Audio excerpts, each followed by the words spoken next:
Hi there, this is Jeff from New Concept. What I'd like to do is spend the next couple of minutes discussing with you how you could use a mock deck of cards to locate, control, and stack them for a mock poker game, actually for a winning poker hand. This particular example, we're using a marked Luminous deck of cards, but the same techniques work just as effectively for a juice deck. You can buy these solutions to mark your own cards relatively inexpensively at www.marked-cards.com. We are going to be using a mock poker game.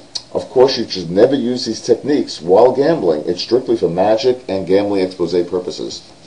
Before we begin, I want to show you that the cards are very well mixed. No particular order, rhyme, reason to the order of cards, because I've been shuffling them for a couple of seconds. However, even though they are mixed, what we're going to do is we're going to try to locate and stack the cards during the shuffling procedure. Let's begin now. I don't know the position of any particular card. As I cut the deck, what's going to happen is I'm going to see if I find the card that I happen to like. In this particular case, I notice the top card of this pile happens to be a king.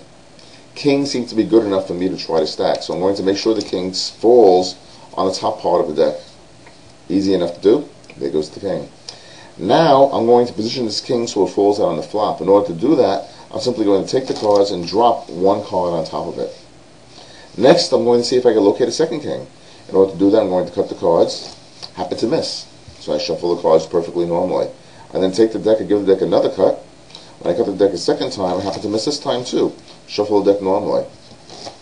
And I just shuffle the deck a couple of times until I see a king land on top of the pile, which I just did. I see this card over here happens to be a king. Sure enough. I want that king to fall on top of the pile. I just drop it right on top there. Now I have to position it so that way that king is going to be dealt in my position. Let's say it's a five-handed poker game. Let's take the deck, cut the deck again, shuffle it until I locate another king. I don't see one yet. I think that's top card's a king now, if I'm reading the luminous marks correctly. Sure enough, I'm right.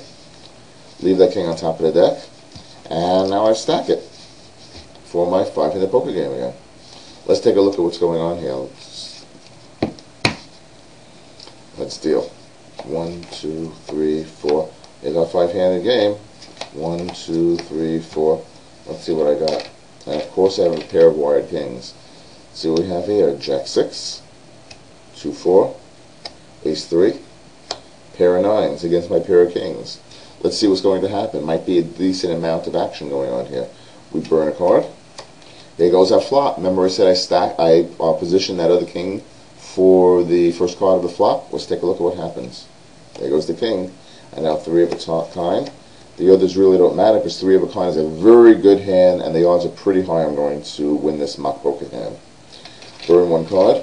There goes. And of course I have a full house. He is a full house too. So he has full house with nines and sevens. I have full house with kings and sevens. So you can see I have a very good poker hand, very good odds of winning this. So that's an example of how you can use mock cards in a mock game of poker to win. I hope it was useful. Again, www.marked-cards.com. And with a little bit of practice, you can use the cards in this fashion as well. Enjoy, and thank you for your time.